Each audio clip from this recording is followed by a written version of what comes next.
welcome to Movie Flights, and welcome to our very first movie discussion of our very first movie flight. It is the John Hughes Shermer High School flight, and the movie we are talking about today is The Breakfast Club, which was released in 1985. Chronologically or theatrically speaking, this was not the first movie of this group of four to be released. However, it is the only one that entirely takes place at Shermer High School, which is why I chose it as the first one to discuss. Because you see it right from the beginning. Everybody's arriving at school on the Saturday morning for their long day of detention, and you can see Shermer High School right on the building. Whereas in the other movies, you have to really sort of pay attention to hear or see references to Shermer High School. This one is right in your face. So, like I said, it was released in 1985. I was a little too young to watch it when it came out, but I had seen it before in the 90s, 2000s, somewhere in there, but I didn't really recall much about it aside from the super general things: high school students in detention on a Saturday, and that not a lot happened. This movie reminds me of something that Jerry Seinfeld said about his sitcom. Seinfeld is one of my all-time favorite shows. I've seen every episode a million times.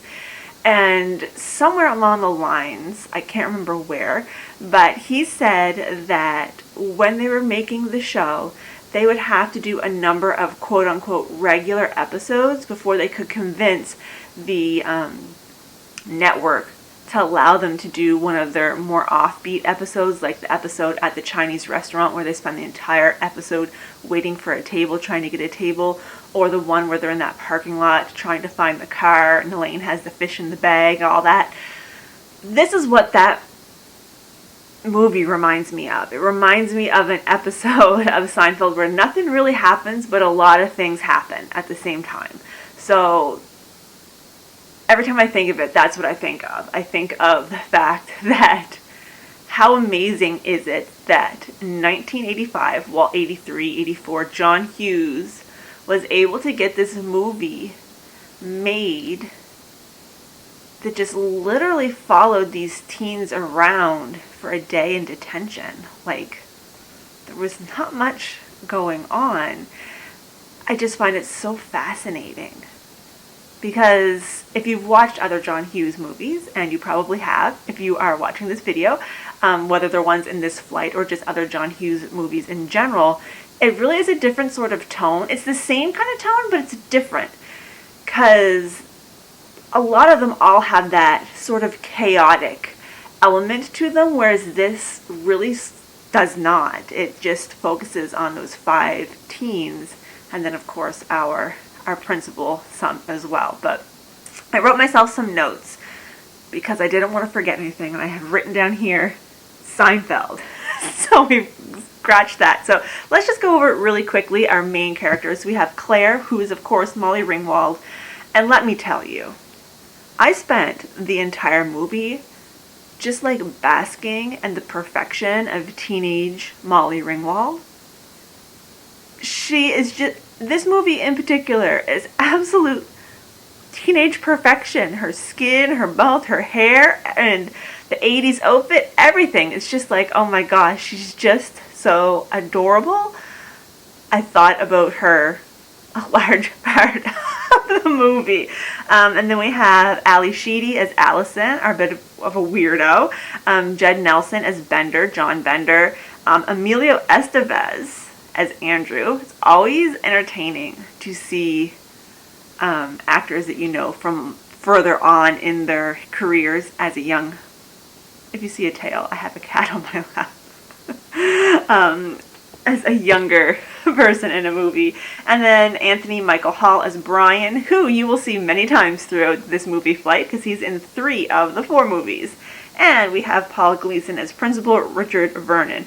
Oh my gosh. So let's just, first of all, let's move this cat. Principal Vernon. Did y'all see the calendar in this man's office? That would never fly in the real world. A principal having that calendar on his wall when he has kids coming in and out of his office. Oh my gosh. Anyway, I don't have a lot to say about the movie specifically. of course, we go through this whole day with these kids, and at the beginning, none of them are friends. And then, theoretically, at the end, after they've all shared some emotional things, we're supposed to believe that they're leaving as a closer knit group. However, I have some issues. I've always got some issues. I have some issues. And my issues revolve around poor Brian. Poor Brian. Because here he is, the kid who was like, on Monday we're still going to be friends, right? And then Molly Ringwald, Claire, kind of rips him one and is like, no, we're not going to be friends. Like, get it through your head. And then they all have that big heart-to-heart. And then at the end, when they're supposed to have written that essay, they decide that no, they're not all going to write an essay. They're just going to write one joint essay. And they let Brian write the essay. Okay, so Brian's already what we consider the nerd of these five, right? And now they're going to let the nerd speak for all of them while they just go off and have like makeovers and have fun while he's writing this essay. This is supposed to signify that he's part of the group somehow, but all it says to me is, here nerd, you go do the work, we're going to go not do anything.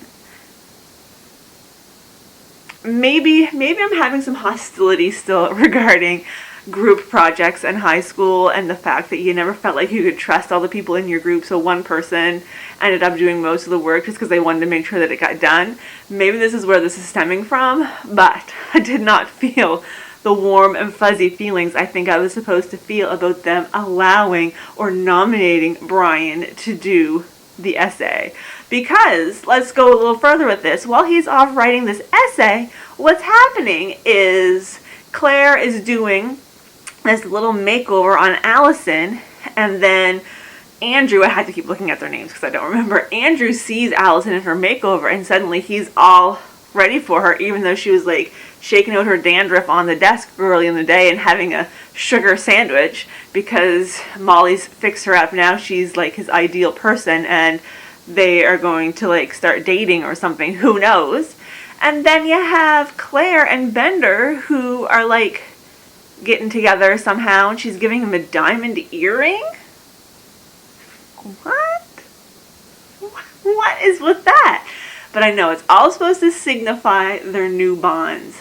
But let's not forget that while these four are off coupling up, what's Brian doing? He's over there at the desk writing a flippin' essay. I don't know. It just rubs me the wrong way that the quote-unquote nerd is doing the homework for the whole group. He's doing the group project. Well, they're off having fun and hooking up and getting ready to do whatever it is that they're going to do. It rubs me the wrong way. All right. And the last thing I really have to say is when they get that marijuana and they all start smoking up a little bit, and Emilio Estevez comes out from that, whatever that room was, like hot boxing or whatever he was doing in there, and then he starts running around dancing. Was anybody else shocked when he took off that hoodie? He had a shirt on, and then the next thing you know, he took that shirt off and he had like a tank top on underneath. I was like, he's had all these shirts on this whole day? What's going on? Is it that cold in this library? Anyway, overall, Breakfast Club, I enjoyed it. Again, I really think of it a lot like those Seinfeld episodes, those nothing episodes where nothing happens, but yet somehow a lot of stuff happens, and then you can absolutely understand why this movie has held up as far as representing the teenage experience, the anxieties, the fear of not fitting in, all of that stuff. It really comes together. Of course, it was the early 80s, so things were a little bit different, so some of the words used are not things that we would use now. We have to sort of look past that a little bit, which can be difficult, but you can't really judge a 1985 made movie by 2021 standards. I wish that we could, but we can't, so you have to kind of look a blind eye to some of that stuff. But the movie in its essence really is the quintessential high school experience movie, especially that from 1985. It still holds up if we make some alterations to some of those words and phrases and things that are used. And really, what else is there to say? I would love to hear what you have to say. Leave a comment, send me a message, send me an email, whatever you like. Let me know what you thought of The Breakfast Club. And we'll be back next time talking about 16 Candles, another Molly Ringwald movie. Which I guess we're supposed to forget that she's multiple people in the same high school. We're supposed to just look a blind eye to that too. Also Anthony Michael Hall, who is multiple people, but I digress. Until next time, thanks for tuning in. I hope you enjoyed this discussion on The Breakfast Club for movieflights.ca, and I will see you on the next movie.